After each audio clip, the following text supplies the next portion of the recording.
The second question in this category has been answered quite succinctly already, so I'm going to put that aside since we have so many questions and we'll be able to get to another issue. Let's go to state economics, ladies and gentlemen. And I believe we'll start this one with Susan Stimson. Virginia Code allows county governments to use Virginia Resources Authority to provide funding without voter approval as required by the Virginia Constitution per its Article 7, subsection 10b. Two questions involved. Do you agree with the creation of authorities to bypass Virginia Constitution requirements?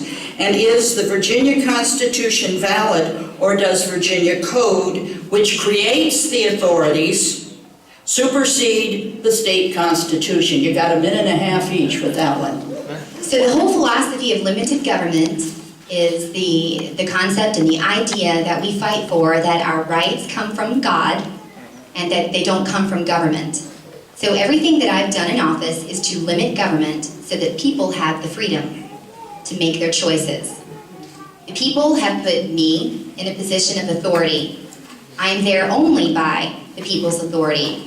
And I love the fact that we're having a convention because we're even having to answer these questions. Do you think if you had a primary that we'd be talking about this? No, we wouldn't. It's because the grassroots now are in charge of this, as it should be. The power should be with the people to make the decisions. Absolutely, the Constitution should be our guiding authority upon which the decisions that we make, those of us who have put into government.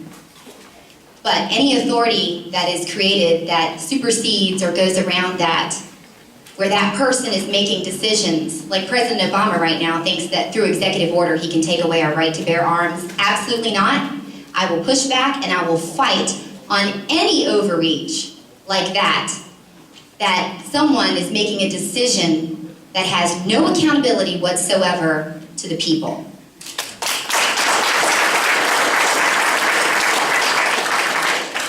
Very simply, 3 questions asked. No, yes, no. No, I do not agree with authorities that are used to bypass the Virginia Constitution. Yes, I believe that the Virginia Constitution is indeed valid. And no, Virginia Code does not supersede the state constitution. I'm a constitutionalist, period. When it comes to the U.S. Constitution, we're the Virginia one as well. We need to believe and follow the documents that govern our state and our country.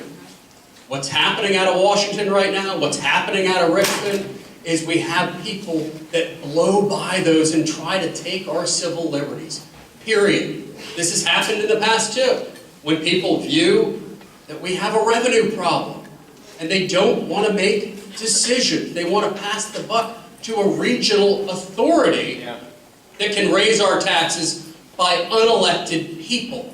It's wrong. The Virginia Constitution reigns supreme in the Commonwealth.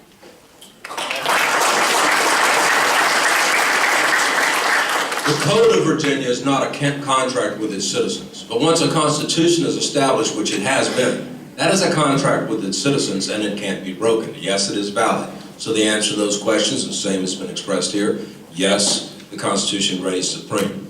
As to the authorities' ability to raise taxes and obligate us to, it is wrong, and I've had at least 4 opportunities so far this year to vote against such, and all the various means. I'm the senior member on local government, and I am the one who gets to vote first and say no continually. Unfortunately, a few follow us.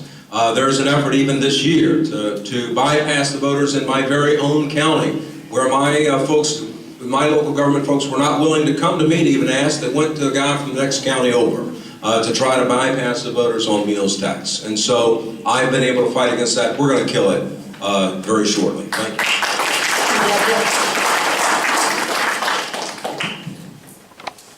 Our founding fathers designed our system of government with an understanding that the human heart is desperately wicked above everything. Who can know it?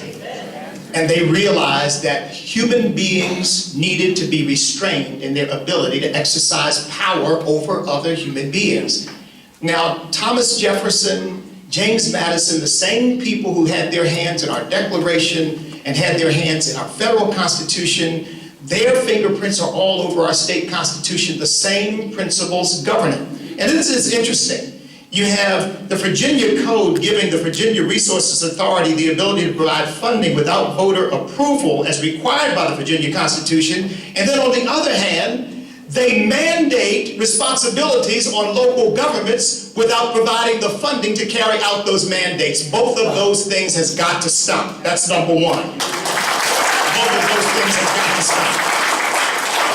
And no, I fought the taxing authority that was established in Hampton Roads to try to tax for transportation. That's taxation without representation. I think we fought a little war over that.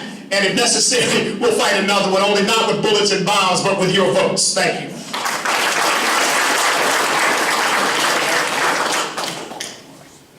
Well, the good news in the Virginia Constitution is that moral obligation debt, which is the moral obligation that we have, state-backed debt, is required to be voter approved. And that's really important. You should never bypass the voters when it comes to debt.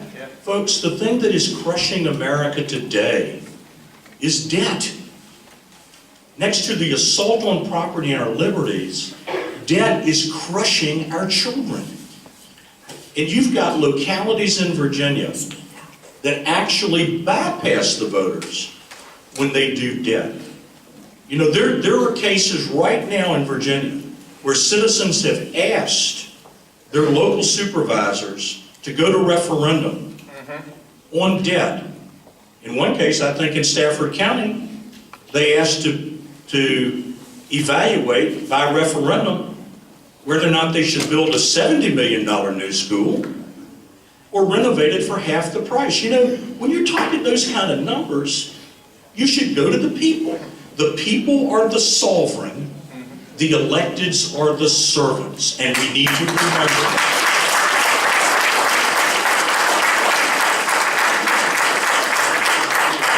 You know, I used to say I hate following Bishop Jackson. Now I have to say I hate following Bishop Jackson and Scott Lingenfelter. I don't know what I did to deserve to be seated here next to them. One of the things that I wanted to kind of extend on what Scott just said is this. The Virginia Resources Authority works a very certain way. It has funds, most of which are grant money, and the local governments borrow the money from the authority and pay the money back.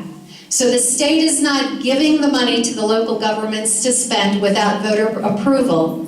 It is a fund by which the local governments can borrow at a much lower interest rate than they would otherwise have to borrow.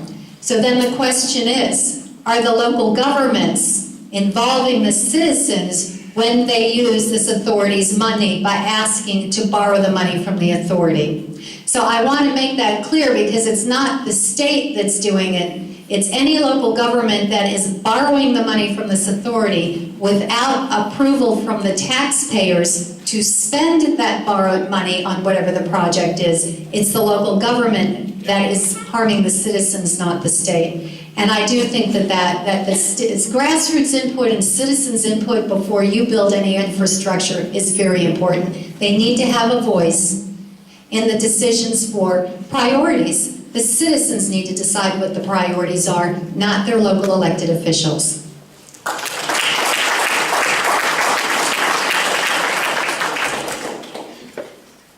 I will never forget, after getting elected in a special election in 2006, and it was sometime in early 2007, when 3202 was passed. It was under consideration, and what that did was to create local regional authorities to increase your taxes by unelected officials. And I gotta tell you, I came out and I opposed it strongly. I used some pretty powerful words, and I called people out for what they were, and they were in my own party. And I gotta tell you, there were some people that might surprise you that called me up and issued a few threats. They weren't very happy that I was calling them out on it. Because the truth of the matter is, why were these regional authorities created? I'm going to tell you why. Because the General Assembly has no courage. They have no courage. They want to fund transportation, but you know what they want to do? They want to get somebody else to fund it. And the reason they need somebody else to fund it is because they don't have the guts to cut their own budget.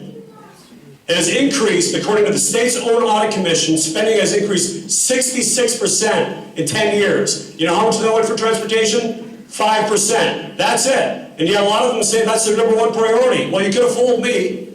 And now they're coming back to you and saying they don't have enough revenue. You got our governor who is supposedly Republican, and others in the General Assembly, the Speaker of the House, asking for a tax increase on you because they failed to do their job to limit the budget.